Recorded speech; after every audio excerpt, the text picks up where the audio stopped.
प्यारे बच्चों, आप सभी का हार्दिक स्वागत है तिवारी एग्रीकल्चर एकेडमी के यूट्यूब चैनल पर।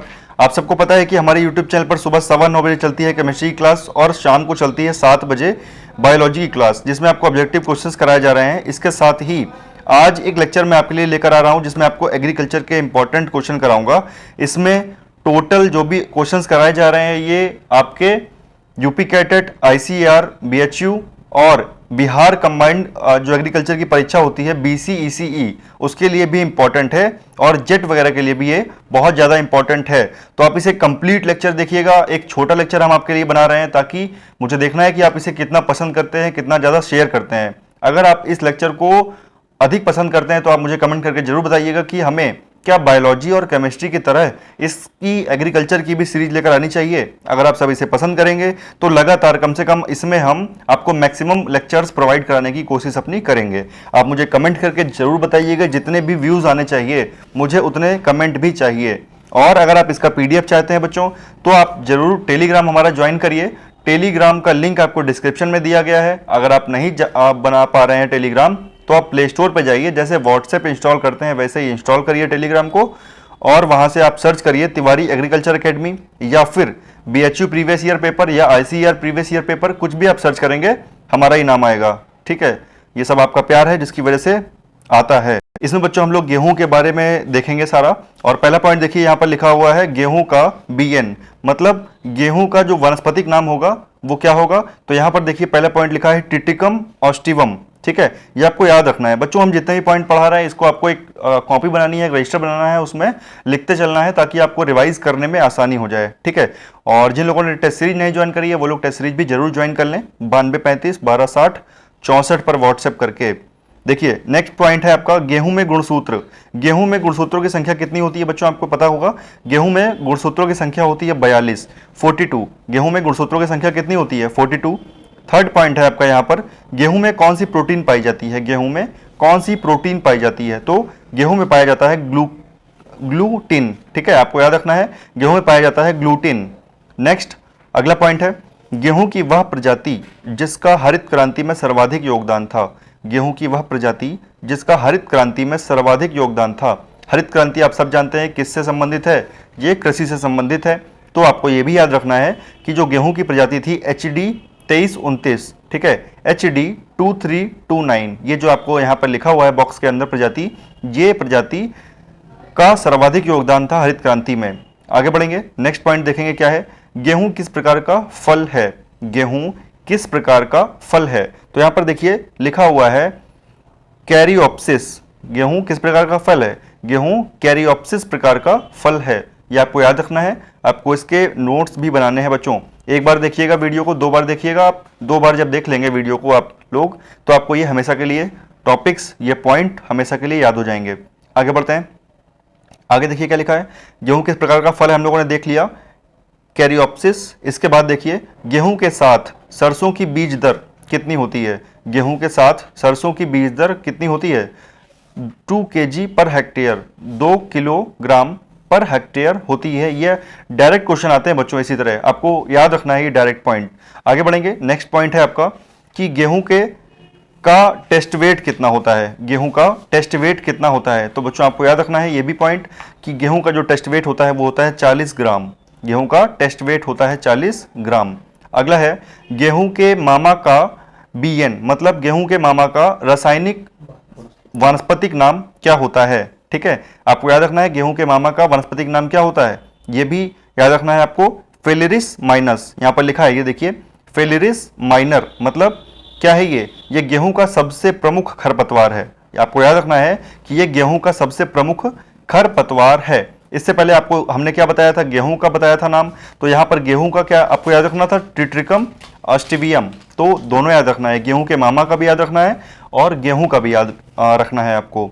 अगला पॉइंट है आपका, अगला पॉइंट देखिए क्या लिखा है, गेहूं के मामा का टेस्ट वेट कितना होता है। गेहूं के मामा का टेस्ट वेट कितना होता है, तो देखिए यहाँ पर लिखा है गेहूं के मामा का जो टेस्ट वेट होता है वो होता है 2 ग्राम। ठीक है, गेहूं के मामा का टेस्ट वेट कितना होता है 2 ग्राम होता है। गेहूं व सरसों के लाइनों का अनुपात कितना होता है। गेहूं व सरसों के लाइनों का अनुपात कितना होता है 9:1 होता है। ठीक है, गेहूं के मामा को एक और नाम होता है, इसे क्या कहते हैं, गुल्ली डंडा भी कहते हैं। ठीक है, आपको याद रखना है कि गेहूं के मामा को गुल्ली डंडा भी कहते हैं, और गेहूं के मामा का नाम हमने यहां पर बता दिया, फेलिरिस माइनर, ये तो आपको याद ही रखना है। चलिए आगे बढ़ेंगे। गेहूं व सरसों के लाइनों का अनुपात आपको पता है 9:1, 9:1। नेक्स्ट क्वेश्चन है, गेहूं में कितनी सिंचाई की जाती है, गेहूं में कितनी सिंचाई की जाती है। तो बच्चों उसको लगाने से लेकर टोटल लास्ट जब तक वो पक नहीं जाता, टोटल जो सिंचाई की जाती है वो 6 सिंचाई की जाती है। तो आपको याद रखना है कि गेहूं में कितनी सिंचाई की जाती है, गेहूं में 6 सिंचाई की जाती है, 6 सिंचाई की जाती है। आगे बढ़ेंगे।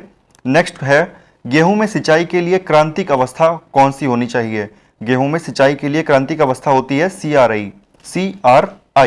गेहूं में सिंचाई के लिए जो क्रांतिक अवस्था होती है CRI, यानी क्राउन रूट इनिशिएशन। ठीक है, CRI मतलब क्या है, C से क्राउन, R से रूट, I से इनिशिएशन।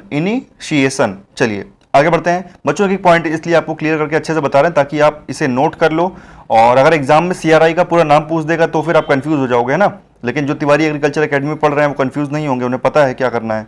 आगे देखिए, ट्रिटिकम ऑस्ट्रिवियम भारत में सर्वप्रथम किसके द्वारा प्रचलित किया गया था। ठीक है, ट्रिटिकम ऑस्ट्रिवियम भारत में सर्वप्रथम किसके द्वारा प्रचलित किया गया था। तो इनका नाम आपको याद रखना है, नॉर्मल EA बोरलॉग के द्वारा प्रचलित किया गया था। इनका नाम याद रखना है, नॉर्मल EA बोरलॉग, यानी इन्हें क्या कहा जाता है, इन्हें कहा जाता है बौने गेहूं के पितामह। अगर आपसे ये क्वेश्चन पूछ दे कि बौने गेहूं के पितामह किसे कहा जाता है, तो आपको याद रखना है कि नॉर्मल EA बोरलॉग को बौने गेहूं का पितामह कहा जाता है। आप लोग उम्मीद है कि कमेंट करके जरूर बताएंगे कि लेक्चर कैसा लगा, ताकि मैं आप लोगों के लिए एग्रीकल्चर के ऐसे ढेर सारे लेक्चर्स बनाऊं और आप लोग सिलेक्शन ले सकें।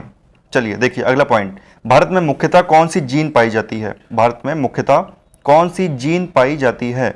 तो बच्चों याद रखना है आपको कि भारत में मुख्यतः RH-T1 और RH-T2 ये दो जीन पाई जाती है, RH-T1 और RH-T2, ये आपको याद रखना है।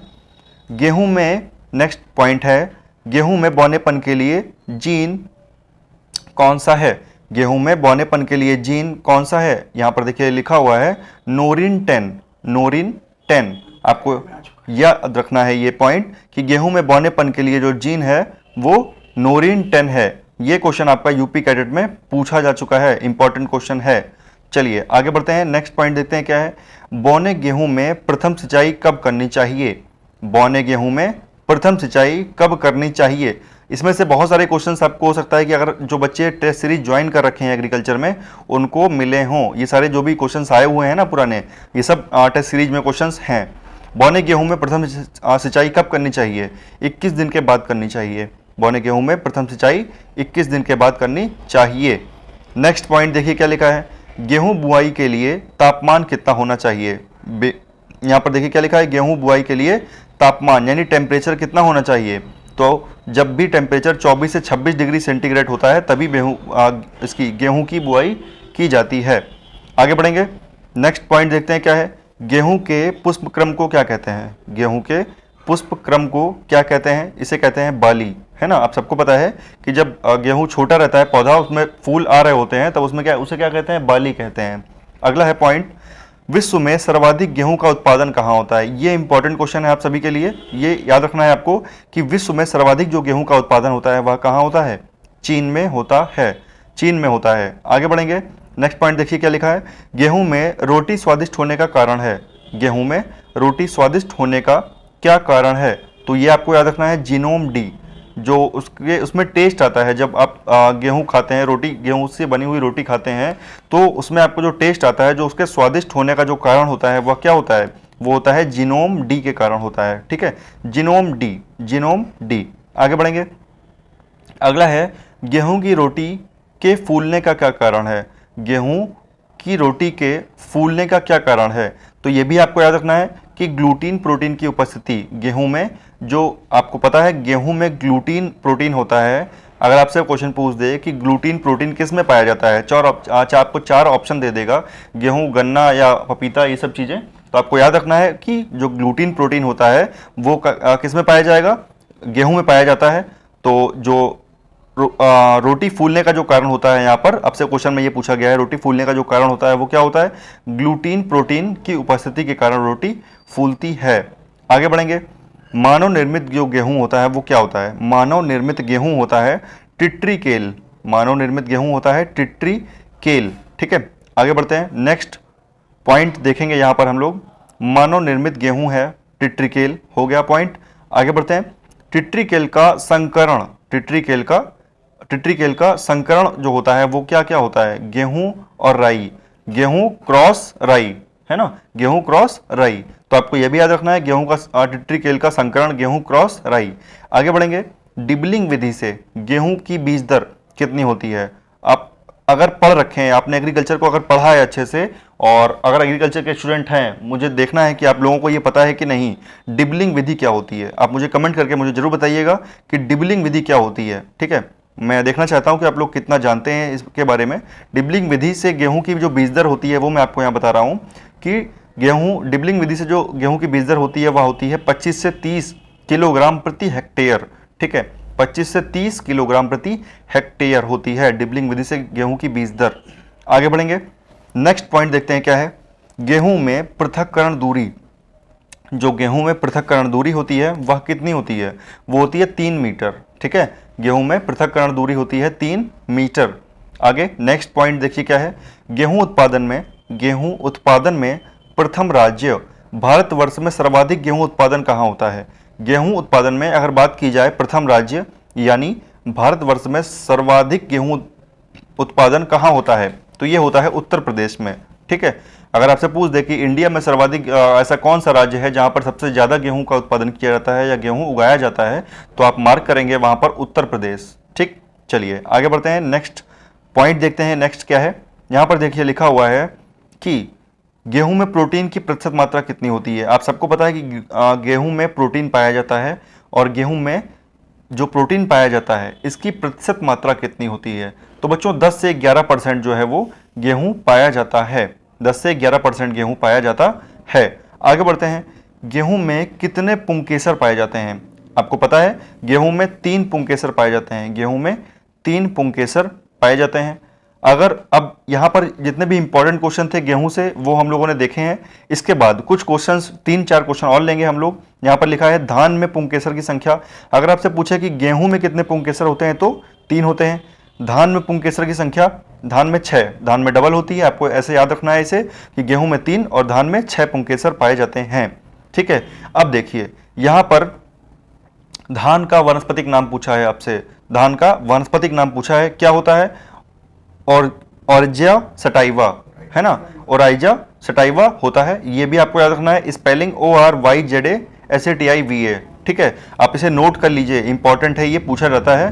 तो आपने देख लिया धान में पुंकेसर की संख्या 6, धान का वानस्पतिक नाम ओराइजिया सटाइवा। आगे बढ़ते हैं। धान में गुणसूत्र कितने होते हैं? धान में गुणसूत्रों की संख्या कितनी होती है? 24। धान में गुणसूत्रों की संख्या होती है 24। ये भी आपको याद रखना है। और आज का लास्ट पॉइंट है बच्चों, धान में चावल कितने प्रतिशत होता है? धान में जो चावल होता है वो कितने प्रतिशत होता है?